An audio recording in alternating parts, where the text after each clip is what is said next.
جب شوہر کے لیے ہم ایسی بیوی بنیں گے تو اس کو کسی دوسری طرف آنکھ اٹھا کے دیکھنے کی ضرورت نہیں. لیکن جب ہم اس کے حقوق کا انکار کر دیتے ہیں اور اس کے لیے ایسی بیوی نہیں بنتے جیسے حضرت خدیجہ حضور صلی اللہ علیہ وسلم کے لیے تھی، تو پھر گھروں کے اندر بھی فتنے ہوتے ہیں اور باہر بھی ہوتے ہیں اور سکون ختم ہو جاتا ہے.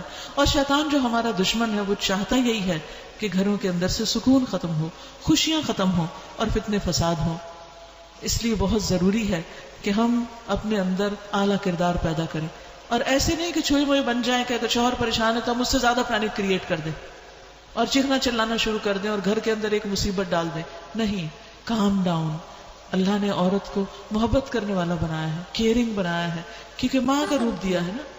تو ہم صرف بچوں کے لیے ماں نہیں ہوتے، یہ ماں والے جو جذبات ہیں نا ہمارے اندر، یہ شوہروں کے لیے بھی ہونے چاہیے.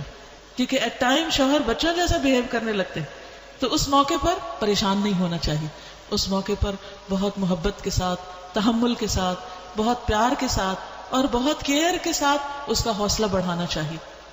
جب وہ چاروں طرف سے پریشانیوں میں گھر جائے تو اس کے لیے آپ ایک آخری سہارا ہوں، ایک ایسا سکون کا ذریعہ ہوں کہ جس سے اس کو ایک نئی انرجی ملنے والی ہو. آپ وہ ہوں اس کے لیے کہ جس سے اس کا دل خوش ہو جائے. تو آپ دیکھیں گے کہ پھر آپ کو کیا ملتا ہے. آپ کو وہ ملے گا جس کا آپ سوچ بھی نہیں سکتے، یعنی اس سے بھی زیادہ آپ کو واپس ملنے والا ہے. اور اگر دنیا میں کسی وجہ سے نہیں تو اللہ سبحانہ وتعالیٰ کے ہاں جنت کے 8 دروازے کھلنے والے. آپ صلی اللہ علیہ وسلم نے فرمایا جو عورت 5 وقت کی نماز پڑھے، رمضان کے روزے رکھے اور اپنے شوہر کا دل خوش کر دے، وہ جنت کے جس دروازے سے چاہے داخل ہو جائے. جنت کے جس دروازے سے چاہے داخل ہو جائے، یعنی ایک طرف اللہ کے حقوق پورے کرنے والی ہو اور دوسری طرف شوہر کا خیال کرنے والی ہو تو اس کے لیے جنت کے دروازے کھلے.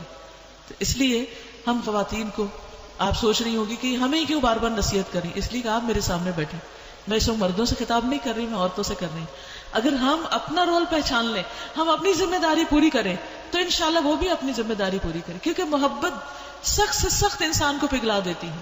محبت کے اندر بہت بڑی طاقت. محبت فاتح عالم، ساری دنیا کو فتح کرنے والی. تو کیا وہ شوہر کو فتح نہیں کر سکتی؟ لیکن بعض اوقات وہ یک طرفہ طور پر دینی پڑتی ہے. دوسری طرف سے اگر محسوس نہیں بھی ہو رہی تو یک طرفہ طور پر دل پہ پتھر رکھ کے بھی اور اللہ سے اجر کی توقع رکھ کے انسان محبت دیتا رہے تو بہت سے معاملے گھر کے اندر ہی سلجھ جاتے ہیں. ایک دوسرے کے عیب وہیں چھپ جاتے ہیں اور گھر سے باہر بات نہیں جاتی.